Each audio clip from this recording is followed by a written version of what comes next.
Hello guys, welcome to Talka Voices.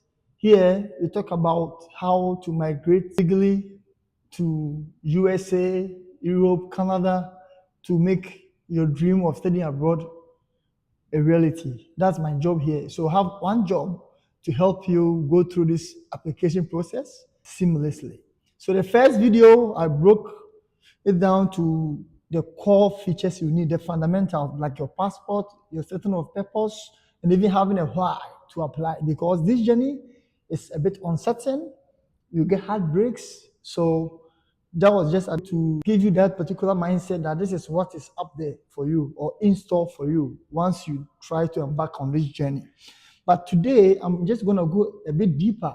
I want to share 7 key things with you guys on how you can apply successfully and learn some assistantships, some scholarships. Even so, there are some other loan facilities you can access as an international student. So I'll lay bare all this fact for you to understand. So stick and stay, and don't forget to share this video to your friend, your brother, your sister, and like this particular page.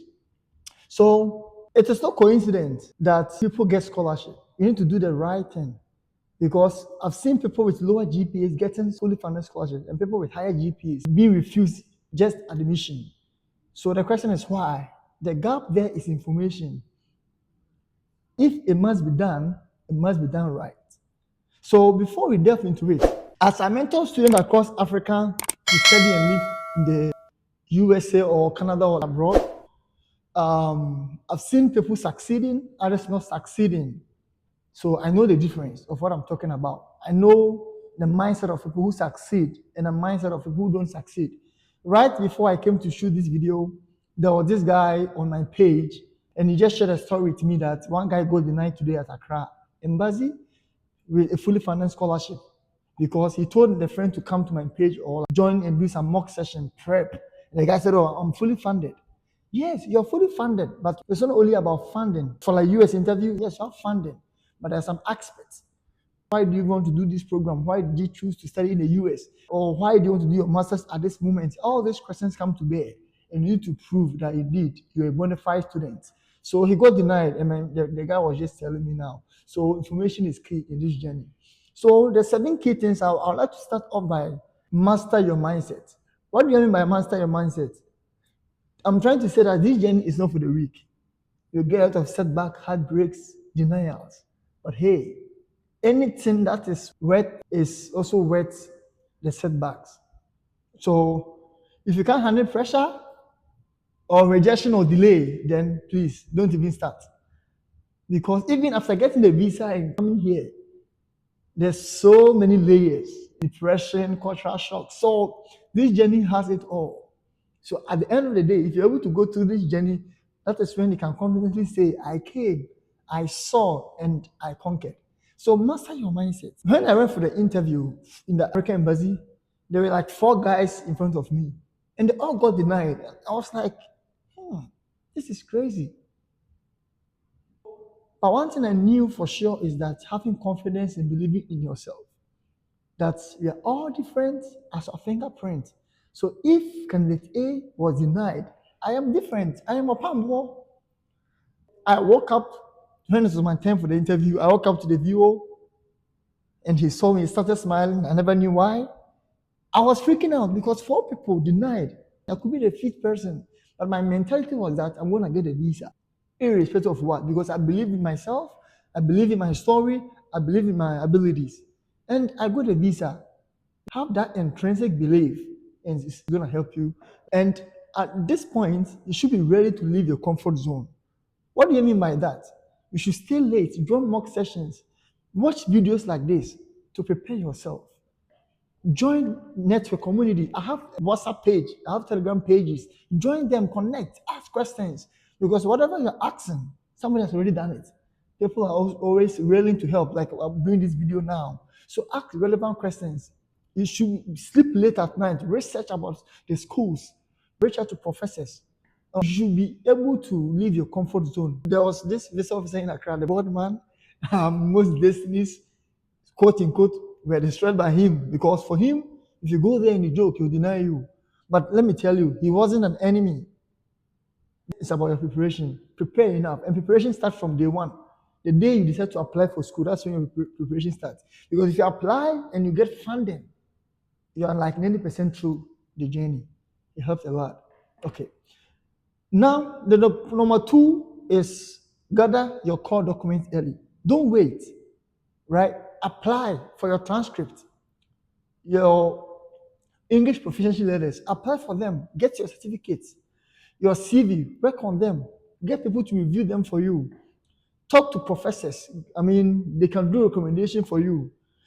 And probably some schools take some bank statement, but mostly US and UK, mostly they don't take bank statement. So if you join the community, we show you the ways around, not to worry about too much documentation.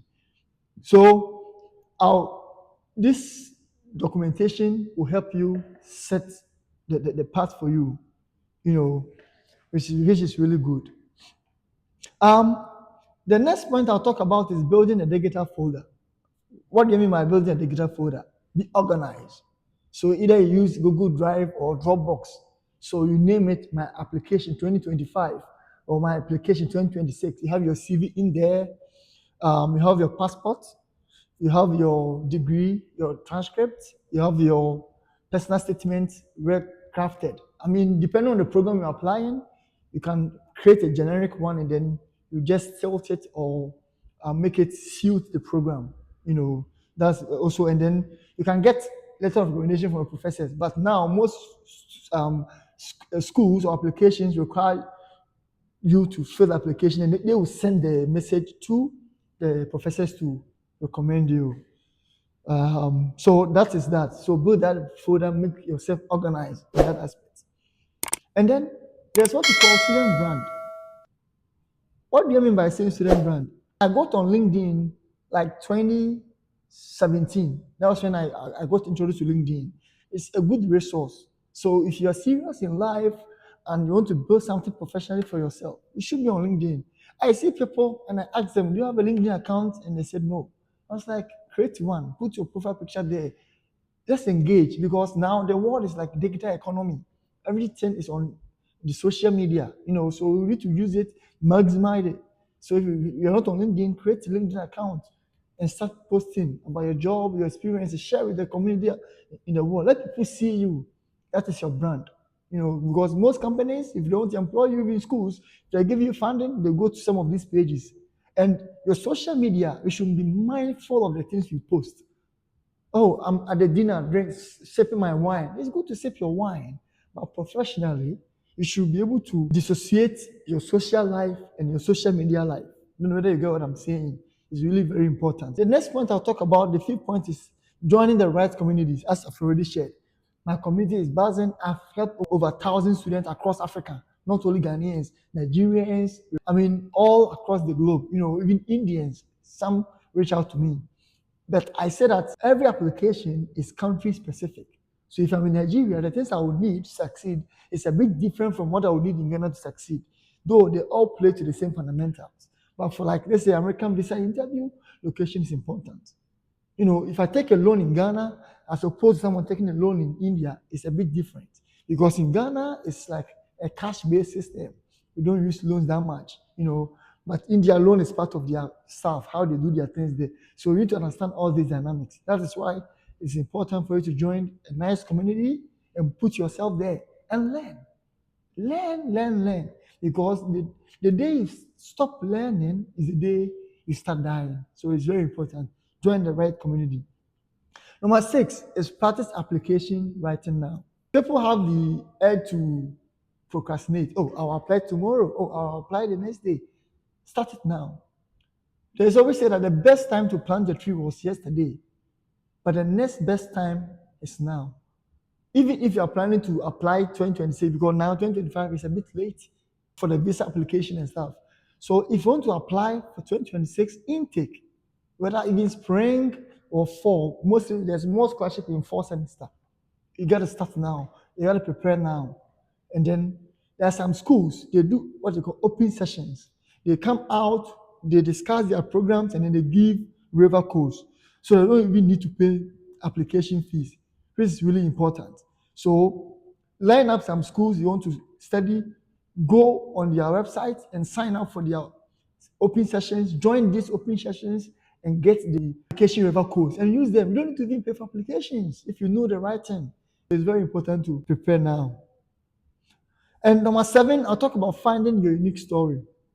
Why do you deserve a chance? Why do you need to study in the US or Canada or UK? Why are you superior to the other candidates? Ask yourself these questions. We are all unique, trust me.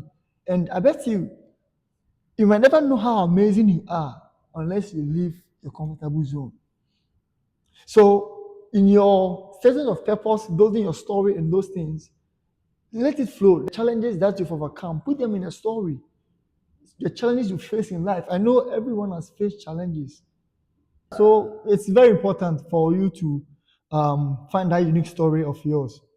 It's also need to be tied into like a problem in Ghana you've identified and how the program you're going to study will help you come and solve, which is really critical because the world is changing rapidly and Africa is like also adapting.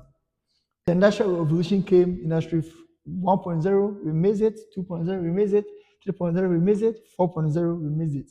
So World Bank did a survey that in 2030, about 2 billion people in developing countries will not get jobs, will be jobless because there are no companies to match our expertise. So it begs the question that there's a gap. So we need people like you to come here to get the knowledge, go back and make our country great. Build businesses, build tech companies to change the world. And today I was reading about a company called Move. It was funded by 2 Nigerians, and the idea was to help Uber drivers in Nigeria be able to afford cars, and they're doing massive things, they're doing great things. And they have a contract with a company called Waymo. Waymo is like robo taxi, like Uber, but there's no driver. So these guys, and they're doing some massive things. Instead of having a gas station, they're having EV stations, and then they are charging cars for Waymo. So we can do it. We've proven over and time again. And these guys, in the next few years, even just within a decade, are approaching billionaire status. So we can do it if we put our minds to it. So identify a problem you want to solve, and then you put in your personal statement, and then it should be good from there. So now that you know these 7 steps, it is going to position you ahead of your peers. So don't wait till you have an admission letter to get serious. The time starts now. So in the next episode, I will show you exactly how to choose the right course and how to write a motivation letter that gets attention. So we delve deeper into the core 7 things I shared with you. So drop prepared in the comments and then let's get rolling. Subscribe and turn on the bell notification so anytime I upload a video, you can get it. Let's get talking and get interactive. See you in our next video. My name is Opambo. Thank you for watching.